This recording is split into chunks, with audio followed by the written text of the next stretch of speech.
আমরা আল্লাহ বিশ্বাস করি, রসুলের বিশ্বাস করি, মসজিদের ইমাম সাহেবের অনুসরণ করি, তাহলে সূরা মায়েদার ৭৩ আয়াত অনুসারে আমরা শিরকে গণ্য। বাকারার ১৫১ আয়াত বললেন যে আমি তোমাদের কাছে রসুল প্রেরণ করেছি, সেই রসুল তোমাকে পবিত্র করবে, কোরআন এবং হিকমত শিক্ষা দিবে, অজানা বিষয় যা তোমরা জানো না।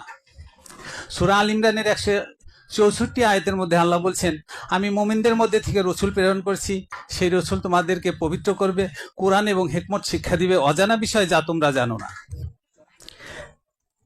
এই বিষয়ের মধ্যে সূরা ইমরানের ৩১ আয়াতেও বলছেন যে যদি তুমি আমাকে ভালোবাসো তাহলে রসুলের অনুসরণ করো।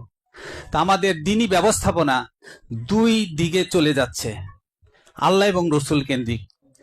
তা আমরা আরেকটু জায়গায় যাই যে সূরা নেসার ১৭১ আয়াতের মধ্যে আল্লাহ বলছেন তোমরা আল্লাহ বিশ্বাস করো, রসুল বিশ্বাস করো, তিন বলিও না। তিন বলতে আমরা কি বুঝি এই বিষয়ের মধ্যে আমি ২-১ মিনিট কথা বলবো। সূরা মায়েদার ৭৩ আয়াতের মধ্যে আল্লাহ বললেন যে যারা তিন পন্থা বিশ্বাসী করে, যারা তিনের ভিতরে আল্লাহকে খুঁজছে, তারা শিরকে গণ্য। তাহলে দ্বীনি ব্যবস্থা যেহেতু আল্লাহ এবং রসুল কেন্দ্রিক, আমাদের দ্বীনি ধর্ম পালনের যা কিছু করতে হবে রসুলের মাধ্যমে করতে হবে। তো এখন আমরা গুরু বলে যে বাল্যকাল থেকে নামাজ পড়ছে, এখনো পরে, ওই অভ্যাসটা যায়নি। গুরুকে অনুসরণ করে নামাজ থেকে বিরত আসছি, শরীয়তের নামাজ থেকে। কিন্তু আগে ভালোই পড়তাম গুরুর ধরার আগে, এখন ওটা ক্লোজ হয়ে গেছে। এক সেজদাই সালাত, ওই সালাত গুরুর অনুসরণ করছি। তো আমি বলছি যে সেটা হলো যে বিগত ৩ বছর আগে ভালোই ৫ ওয়াক্ত নামাজ পড়তাম, অনুসরণও করতাম, আমার মসজিদের ইমাম সাহেবকে অনুসরণ করতাম, আমির সাহেবের অনুসরণ করতাম ৪০ দিনের সিন্ডলে গিয়ে। তো এখন সূরা মায়েদার ৭৩ আয়াতের মধ্যে যে দেখি যে যারা তিনের ভিতরে আল্লাহকে বিশ্বাস করছে, তিন পন্থায় বিশ্বাস করছে, তারা শিরকে গণ্য। এই আয়াত যখন আমি গুরুর মাধ্যমে জানলাম, তখন আমি চিন্তা করলাম যে তাইলে আমার কি করা উচিত। তো সমাজের কিছু লোকজনের সাথে আমার কথা হয়, তা আমি বললাম যে যারা আল্লাহ বিশ্বাস করছে, রসুল বিশ্বাস করো, তিনের বাহিরে যাদেরকে আনুগত্য করো, অনুসরণ করো, তারা তো শিরকে গণ্য, তোমাদের এই সেজদা তো কবুল হবে না, আগে তোমরা পবিত্র হও।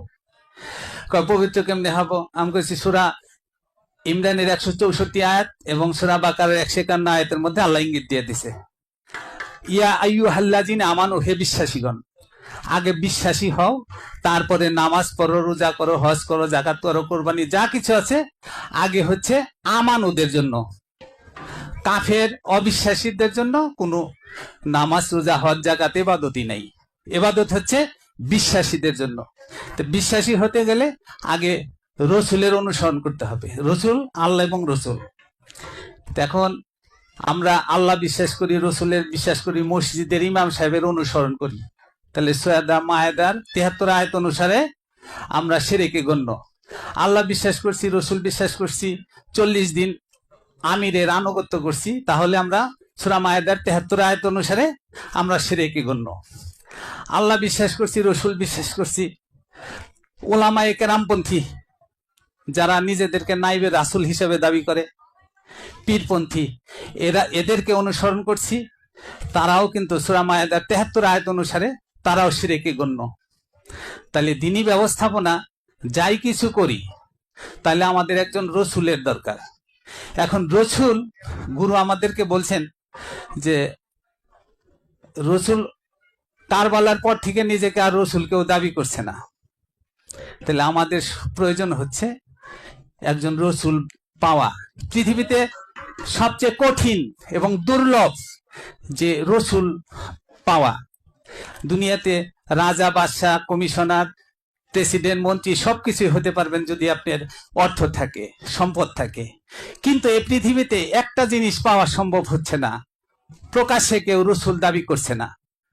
আমরা যে রসুলের অনুগত্য করব, যে রসুলের অনুসরণ করব, যে রসুলের মাধ্যমে আমরা পবিত্র হব, আগে আমাদের পবিত্র হওয়া প্রয়োজন। পবিত্র হওয়ার পরে কিন্তু আমাদের নামাজ, রোজা, ওযু যা কিছু করি আমরা ইবাদত তাই করতে পারবো। রসুল পেতে হলে আমাদের একজন সম্যক গুরু রসুল, আমাদের যিনি মহান গুরু মুর্শিদ, আমাদের সারা বাংলাদেশে নিজেকে কারবালার পর থেকে কেউ নিজেকে রসুল দাবি করছে না। এই নিজেকে রসুল দাবি করার প্রেক্ষাপটে আমি সেই সুবাদে আমি আমার গুরুকে পেয়েছি। আমি পবিত্র, আমার গুরুর মাধ্যমে আমি পবিত্র হয়েছি। আপনারা এখানে যারা আছেন গুরুর মাধ্যমে পবিত্র হয়েছেন। তো এই পৃথিবীতে সকল মানুষের কাছে আমাদের অনুরোধ যে একজন সম্যক গুরু, যিনি প্রকাশিত রসুল, যিনি আমার মুর্শিদ গুরু হযরত মাওলানা হাসিবুল হক চিশতি, ইনি বর্তমান গুরু এবং রসুল। ইনার মাধ্যমে পবিত্র হয়ে এই আমি সকলের কাছে অনুরোধ করছি এবং সারা বিশ্বের মানুষের কাছে আমি অনুরোধ জানাই, আপনার রসুলের অনুসরণ করে পবিত্রতা অর্জন করে আপনার ধর্ম পালন করুন। জয় গুরু, জয় হাসিবুল হক চিশতি, জয় গুরু। অত্যন্ত সুন্দর কথা বলছে। তবে শেষ অংশটুক বলে নাই, আমি ওটুক বলেই রাসেলের কাছে যাচ্ছি। সূরা নেসার 171 নম্বর আয়াত, এখানে বলছে আল্লাহ বিশ্বাস করো, রসুল বিশ্বাস করো, তিন বুঝলো না। বর্তমানে আমরা যারা আল্লাহ বিশ্বাস করছি, রসুল বিশ্বাস করছি, আল্লাহ হচ্ছে আরশ আজিমে আছে, রসুল মোহাম্মদ সাল্লাল্লাহু আলাইহি ওয়াসাল্লাম ওফাতে মদিনায় আছে, তাহলে কয়জন হইল? দুটো। আবার তাবলিগের আমির সাহেব, মসজিদের ইমাম সাহেব, মৌলানা সাহেব কোরআন আবৃত্তি করছে তিনি, এইগুলা তো তিনে গণ্য হয়ে যাচ্ছে। তো তখন আমার ওই সূরা নেসার 171 নম্বর আয়াত অনুসারে সে গণ্য হয়ে যাচ্ছে। তাহলে কি হইল? সূরা নেসার 171 নম্বর আয়াত অনুসারে আমার যার কাছে যাব তাকে রসুল বিশ্বাস করে নেওয়াই লাগে। আমার তো আর উপায় নাই। আমি আবার অ্যারাবিক সাহিত্যের পরে মাস্টার্স করছি, তো উপমা দিয়েই ফেলা লাগে। কারণ জঙ্গলের ভিতরে রাতের অন্ধকারে যার কাছে আমি ইজ্জত দিয়েছি তাকে আমার স্বামী বলে মেনে নেওয়াই লাগে, কারণ আমি তো স্বামী ছাড়া বৈধতা পাচ্ছি না। যার কাছে গিয়ে আমি সেজদা ভক্তি করেছি সেই গুরু, তাকে আমার গুরু, ওই গুরুকেই রসুল বলে মেনে নেওয়া লাগেই লাগে। তুমি মানো আর না মানো, আমার তো মানাই লাগে গো, কারণ আমি তো ইজ্জত দিয়েই ফেলেছি জঙ্গলে। স্বামী ছাড়া তো আর ইজ্জত দেওয়া যাবে না।